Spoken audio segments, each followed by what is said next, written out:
Thanks very much, Deputy Speaker, for the opportunity to speak on these appropriations bills. The bills outline the additional spending for the 1920 financial year, which is primarily the measures that were in the mid-year update in December, but also some of the measures which are related to the response to the bushfires over this very challenging summer.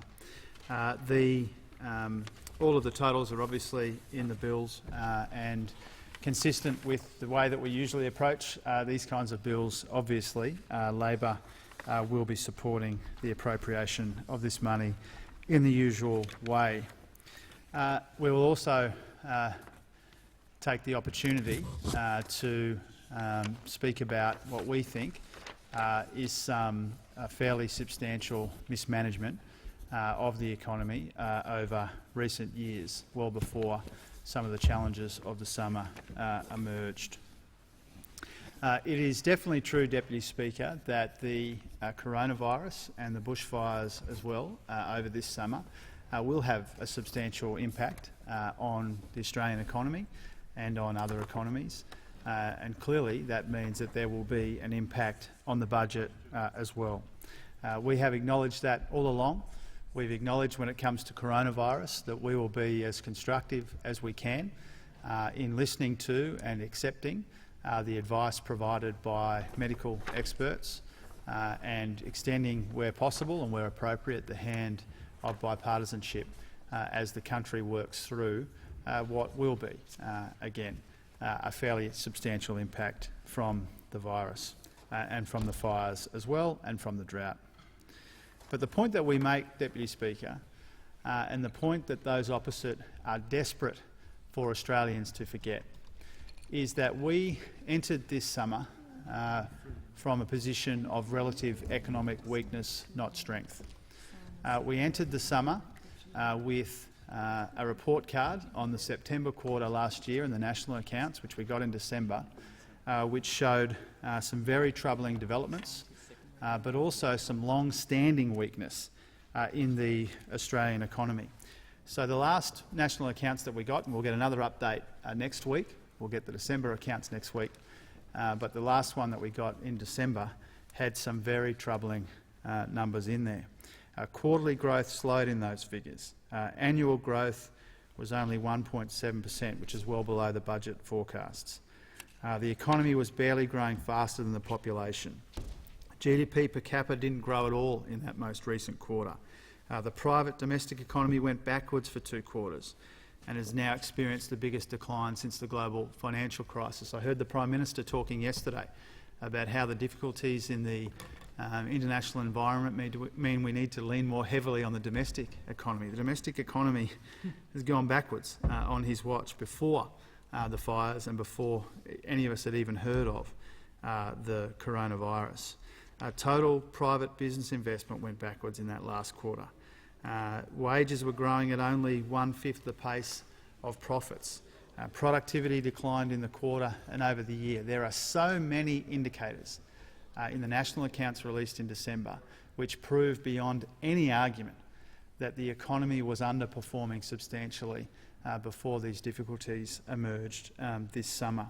And we also know that because in the government's own mid-year update, again which came out in this case in the middle of December, not that long ago, the government itself downgraded expectations for growth, for wages growth. They said unemployment would be higher than they expected.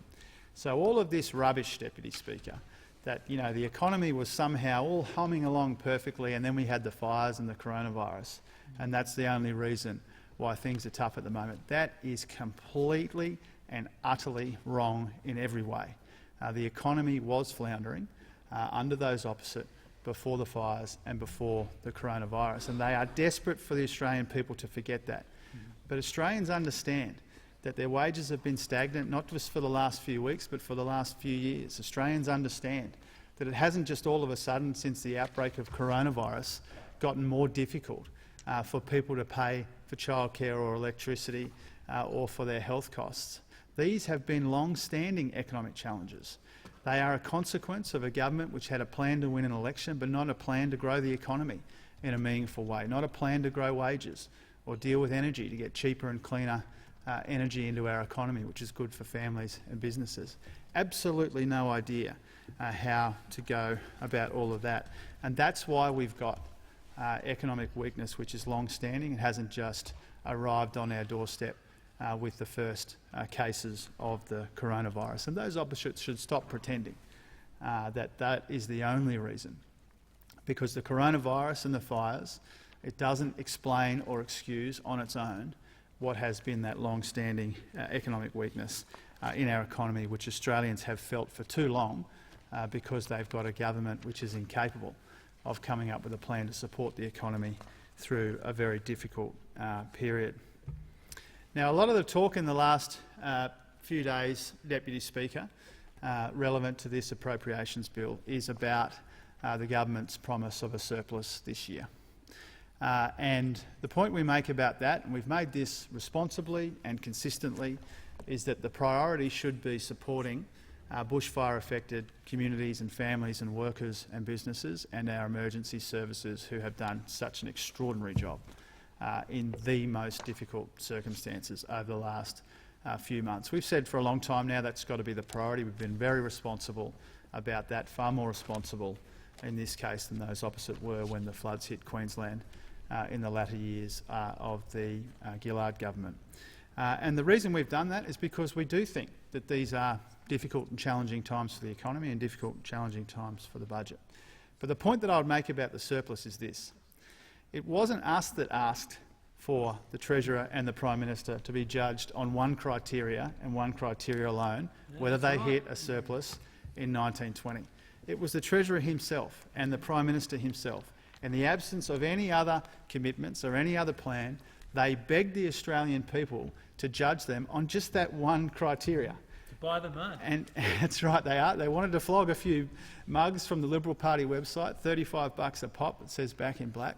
Didn't do much to boost domestic demand, did it? Didn't do much to boost domestic demand, as the member at the table says in the last point that he'll make on this subject. But the point I'm making is this. This is a test that the government set for itself. This is a test that the government asked to be judged on. It remains to be seen whether there will be a surplus this year. We won't actually technically know the budget position in final terms until September of this year. And so we will wait and see what happens in the budget and in the final budget outcome.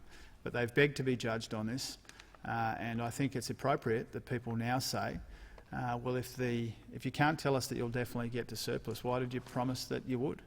You know, why did you print the mugs? Why did you do all the dodgy ads? Why did you do all the sloganeering? Why did you claim victory? It's the equivalent of claiming victory for next year's premiership. And I think it will be humiliating for the Treasurer if he falls short, but not because we set the test for him, but because he would be failing a test that he set for himself. Now, at the start of the government, 3 Treasurers ago, but in the same Liberal national government, those opposite said that there would be a surplus in the first year and every year after that. And there are none for 6, and they can't guarantee that they won't be none for 7. And I think they should be held accountable for their own test. And one of the reasons why this matters is because they have actually enjoyed, those opposite, relatively good economic conditions, challenging at the moment, challenging at times, but overall they're in their 7th year and in their 3rd term, and they've experienced nothing like the global turbulence that the former Labor government experienced. Absolutely nothing like it. And so they have no excuse for 7 years now, or in their 7th year, into their 3rd term, of such a long and damaging period of economic mismanagement. And because they've had those 6 deficits, despite promising that they'd all be surpluses, because they've had those 6 deficits, then what we've seen is that net debt in this country has actually more than doubled on their watch. So that's an important point. Whenever you hear those opposite talk about debt, remember that most of the debt in the Commonwealth budget is Liberal debt. Most of the debt in the budget has actually been accumulated under the life of this government and not under the life of the former Labor government. Net debt's never been higher in this country. It's now $403 billion. It was $175 billion in September 2013 when government changed hands. So they've added it's a 130% increase in net debt. For those who like to bang on about debt, every Australian needs to know and needs to remember that most of the debt in the Commonwealth budget is Liberal debt. Most of it has accumulated on the watch of those opposite. They have more than doubled net debt. If you want to talk about gross debt, it's through $500 billion. It's the only government in the history of Australia that's had more than $500 billion of gross debt. It's $570 billion at the moment. It is more than double what it was when the Liberals took office. It was $280 billion back then. It's $570 now, so 104% increase in gross debt. That's not something that they like to talk about, those opposite, Deputy Speaker, but it is a fact nonetheless. Now, the point we make about all of this, the point that marries up the seventh year and the third term of economic mismanagement and incompetence and inertia and inaction and ineptitude, what marries that up with what we're seeing now with the coronavirus is that they had no plan for the economy before the virus hit, and they have no plan now. The Prime Minister and the Treasurer and the Health Minister and the Chief Medical Officer did a long press conference yesterday where they talked about the significance of the challenge, and I don't quibble with that. It will be a significant challenge. I've said many times that the hit to the economy from coronavirus will be substantial.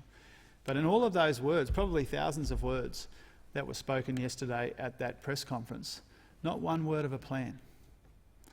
You know, nothing which gives the Australian people confidence that, having been told that this will be a big economic event, that the government is actually prepared to do something about it. So the government had no plan before the virus. They had a plan to get through the election. They did that. They got to the other side of the election. And one of the reasons why Australians are so disappointed, I think, in the Prime Minister and in the Treasurer is because, having won the election, they had no plan to take the country forward, to support growth in the economy when it was flagging, to support wages in the economy when they're stagnant, or to even meet some of the tests that they set for themselves around deficits and surpluses in particular. As a consequence of that, we've got all that data I mentioned a moment ago, slowing growth and bad outcomes for productivity and wages and business investment and household debt and the private domestic economy. All of those things, they are all a consequence of a government which hasn't had a plan before the virus and doesn't have a plan now. And I think Australians are really crying out for two things. Australians are crying out for leadership from the Prime Minister, and he's been found wanting. And they're crying out for some kind of economic plan which can give them confidence that those opposite understand the challenges in the economy, but they're also that they're prepared to act on them, to do something about it. And instead of that, we have a government which spends most of its time talking about the Labor Party and none of its time coming up with a plan to support families and workers and businesses when the economy is as soft as it is today. Now, Labor has been saying since August last year that the weakening in the economic situation warranted the government doing something about it. And what we're determined to be under the member for Grainler's leadership is we're determined to be not just point out where the government has got things wrong, but also to be as constructive as possible where we think we can help the government get things right. And so that's why way back in August, so a long time ago, many months ago now, we went out and we said, look, the government doesn't have a plan for this soft economy. Here's some ideas, and we put some ideas on the table to try and help the government through that. And what's been heartening, the disappointing bit, of course, is the government hasn't picked up and run with any of those ideas. They're prepared to sort of vandalise and jeopardise the economy in the interests of playing day-to-day politics. But what has been heartening has been the absolute avalanche of businesses, business peak organisations, the Reserve Bank and other credible organisations, expert economists and others in our community who have come in behind some of the proposals that we've made. You know, for example, the AI Group, the Australian Industry Group, they have been very positive about our plans for business investment, for example, or our suggestions for business investment. They've pointed out, as have others, that the Reserve Bank is doing as best they can cutting interest rates to less than a quarter of what they were during the global financial crisis. But that on its own has not been enough, and it's also puffed up asset prices and it's hurt savers at the same time as it hasn't really flowed through to the real economy. The Reserve Bank can't do it all on its own, and that's a point that the AI group has made, and I commend them for making that point repeatedly. Deloitte said that the pain in our economy has been homegrown.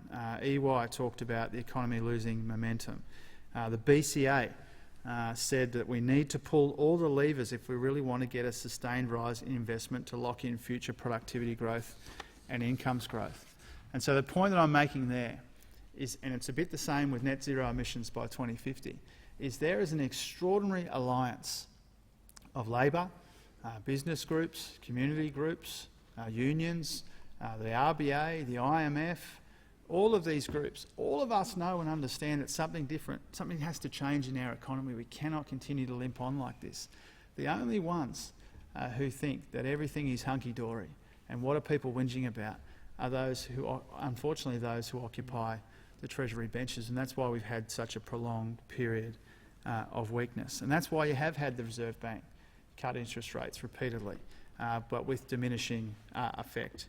That's why you have had the Governor of the Reserve Bank repeatedly calling for the government to do something so that fiscal policy, the budget, the government is doing something to support the efforts of the Reserve Bank in monetary policy. Now, one of the other points that the Treasurer in particular likes to make, he likes to make some international comparisons, and I just wanted to briefly touch on some of those before I make some other points. The Treasurer likes to talk about the IMF forecast. I think he did it again this morning on that interview he did with Fran Kelly on Radio National. And he talks about the IMF. Well, let's talk about the IMF forecasts. And he says, well, he talks about the IMF forecasts over the coming years. The IMF has actually downgraded their expectations for our economy more substantially, by more, than they've downgraded the other advanced economies. The government themselves, as I said a moment ago, they downgraded their own forecasts for growth and for wages and for the unemployment rate. And the Reserve Bank has actually downgraded their expectations for Australian economic growth 3 times over the last little while since the election. And so I think that speaks volumes about the government's actual performance rather than what the forecast might be going forward. But I do understand as well, Deputy Speaker, that for a lot of people in the Australian community, they switch on the radio or they catch snippets of the TV news, and that the conversation about the economy can get quite technical. And there are lots of numbers and all the rest of it, and there's a lot of, there's a contest of economic policy in this building. But I think what it really boils down to is this. The economy is not delivering for ordinary working people. And all of the data shows that, but really you don't need to be a genius to know that people are struggling. You just need to talk to people in real communities, real people in real communities who are doing it tough. And they're doing it tough because wages have been so stagnant for so long now and they can't keep up with some of those costs of living that I mentioned a moment ago. That's why people are doing it so tough in our community. And if you look at wages in particular, we had more wages numbers out, I think, last week, and they were stagnant again. They keep falling short of the budget forecasts. Those opposite have actually got the worst record on wages on record. They've downgraded wages growth in almost every budget and budget update since 2013. The Reserve Bank says that weak wages under this government has become the, quote, new normal. This is what we're talking about here. And at the same time, we've got rising unemployment, and those two things are related. The unemployment rate increased last week. Almost 2 million Australians are looking for work or more work. 1.2 million Australians are looking for more hours, but they can't find those extra hours that they need to feed their families and look after each other. Youth unemployment is bad. There's something like 280,000 extra underemployed Australians since the government came to office. I could go on and on, but the point is really this. the people-facing part of the economy, the part of the economy that people understand best, the part which is about wages and consumption and household debt, if the government hasn't seen the flashing amber light in that part of the economy, you've got to wonder what they've been doing for 3 terms and 7 years. Like, it beggars belief that having seen what's going on in the economy, that those opposite are prepared to do absolutely nothing to turn things around. But there's a hint, Deputy Speaker, in why that's the case, particularly when it comes to wages. And that is that the Finance Minister, who's been the Finance Minister for every day of this third-term government, he was asked not that long ago, I think in maybe May, he was asked about wages being stagnant, and he described that outcome as a deliberate design feature of the government's economic policy. That was remarkably frank, remarkably honest. I commend him for that, but it really speaks volumes. This is a deliberate outcome. Those opposite celebrate low wages. It's a deliberate design feature of their economic policy architecture. That's what the Finance Minister said. He's been in the Cabinet every day of this government, and he belled the cat. And that it really does speak volumes about those opposite. That is their economic priority. And when it comes to stagnant wages, if that's what they were looking for, well, mission accomplished, because that's what we've had for a long time now. And that's why I think, those opposite like to talk about risk in the economy. The riskiest outcome is this inertia, this inaction and incompetence and ineptitude on the economy. Australians cannot afford more and more years of stagnant wages or record household debt.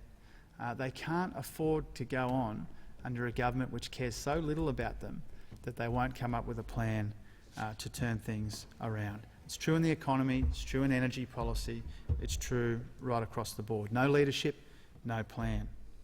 And I think one of the things that has made people particularly angry in communities around Australia, and we've been doing, there are council campaigns in my part of the world, same with the ministers at the moment, and we're doing a lot of door knocking. And when you get to people's doors in communities right around southeast Queensland, one of the main things that people want to raise to you is really the absence of leadership, particularly over the fire season. When things got difficult in Australia, they wanted their Prime Minister to step up. He didn't do it. And that's really probably the dominant sentiment that people are talking about when you knock on their door at the moment. I think what's getting them really steamed up, what is making them so disappointed and so angry in this Prime Minister, is that this is a guy who has said for some time that he can do a better job managing taxpayer money than anybody else. And then they turn on the TV, after all the times where he has said, it's not our money, it's your money, and all of these slogans from this ad man masquerading as a Prime Minister. And they turn on the TV and they see these sports rorts, and they see these road rorts, and they see the change room rorts, and all of these rorts that those opposite have been responsible for. They see $100 million go out the door, principally as to support their political prospects rather than to support the good work of many other sporting groups who are deemed more eligible and more worthy by the relevant commission and the relevant independent experts. And the Audit Office said that it was dodgy from beginning to end.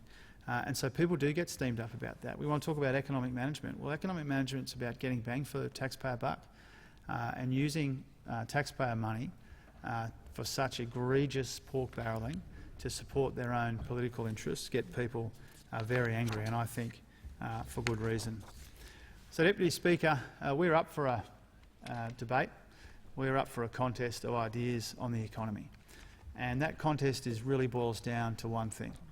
On this side of the House, we're prepared to provide the economic leadership necessary to come up with an economic plan which makes the economy work for ordinary Australians and not against them.